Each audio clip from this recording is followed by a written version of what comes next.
Où l'avez-vous mis? Où l'avez-vous mis? C'est la question de Marie-Madeleine à celui qu'elle a pris pour le jardinier alors qu'elle se rendait au cimetière. Mais où l'avez-vous mis? Dit-elle à propos de Jésus. On sent bien que dans sa question, ce n'est pas simplement une curieuse qui veut savoir, qui se renseigne.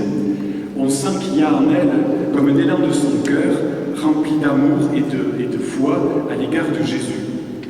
Notez au passage que dans la Bible plutôt, n'est pas qu'un livre rude et abstrait, quelquefois qu'on laisserait supposer, qui exigerait en quelque sorte l'obéissance aveugle des adeptes ou des croyants.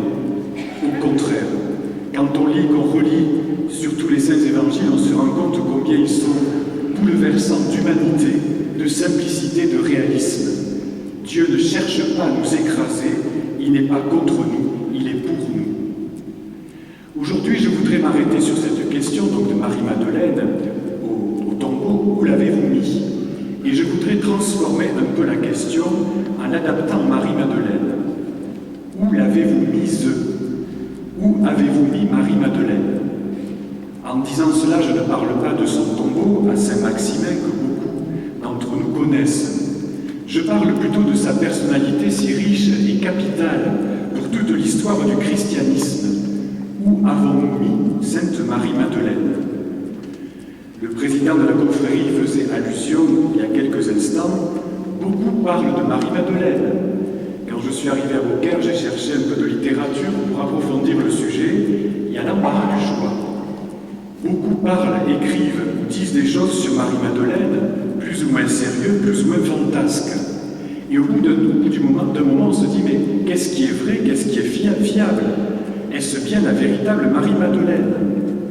Il y a ces adeptes d'ésotérisme qui font d'elle un médium. Et oui, figurez-vous, un médium. Une espèce de sorcière au pouvoir magique dont il suffit de toucher le rocher pour être sauvé.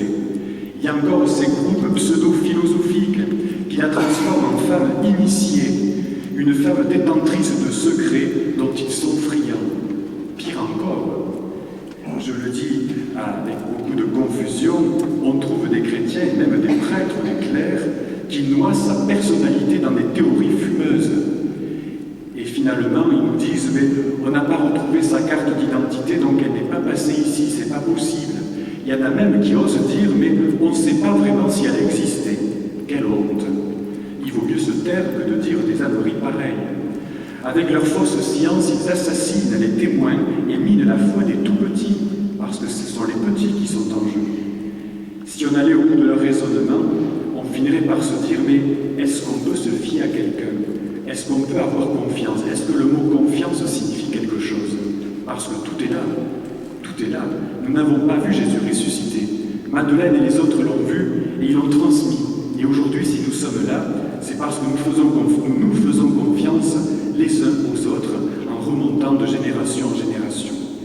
Qu'est devenue notre chère Marie-Madeleine qui a vu de ses yeux de chair notre Seigneur ressuscité et qui n'a eu d'autre but dans sa vie que de l'annoncer au monde entier? Alors j'oserais dire, heureusement que les traditions orales sont solides et, disons-le, allez, avec un peu de chauvinisme, heureusement que nos traditions provençales ont conservé la trace de Marie-Madeleine, qui a passé 30 ans, les 30 dernières années de sa vie, à la Sainte-Baume, pas si loin d'ici, et qui peut-être a pris une fois ou l'autre l'air de Beaucaire. Hier comme aujourd'hui, elle continue de révéler le même message.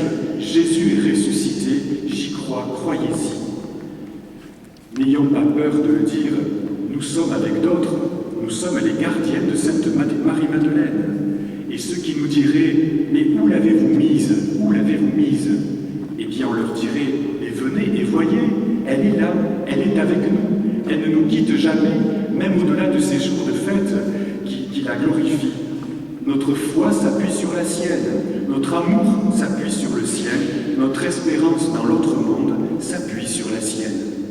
Grâce à elle, nous savons que Jésus est ici, qu'il nous accompagne, qu'il prononce notre prénom à chacun, comme il prononça jadis le sien.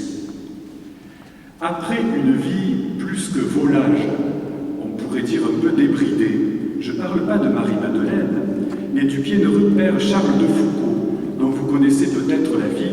Elle est beaucoup plus récente que Marie-Madeleine. Le père de Foucauld a eu un itinéraire très semblable à celui de Marie-Madeleine, peut-être pire encore. Il était un peu dans tous les sens, il partait dans toutes les directions. Et un jour, je ne sais pas ce qui s'est passé, il a été complètement retourné comme une crêpe par la miséricorde de Dieu. Il a renoncé à sa vie passée en se disant « Mais qu'est-ce que je fais de ma vie? Où je vais ?» Et quelque chose s'est passé et il est parti dans le désert, à Tamanrasset, où il a été assassiné ensuite. Il est parti dans ce désert et là, les années qu'il a passées comme ermite l'ont rapproché de Sainte Marie-Madeleine. Il est venu même en pèlerinage à la Sainte Baume pour confier à la Sainte son ministère et sa vocation.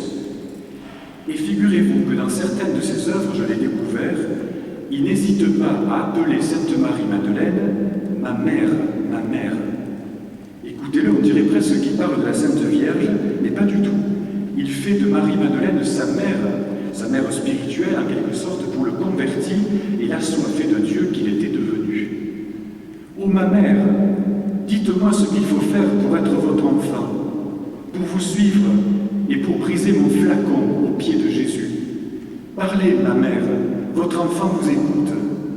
Ô Sainte Madeleine, ma bienheureuse mère, je remets mon âme entre vos mains, dirigez-moi et portez-moi. » Avec ce cri de confiance, comment douter que Marie-Madeleine puisse déployer tant de grâce pour ses enfants que nous sommes encore aujourd'hui.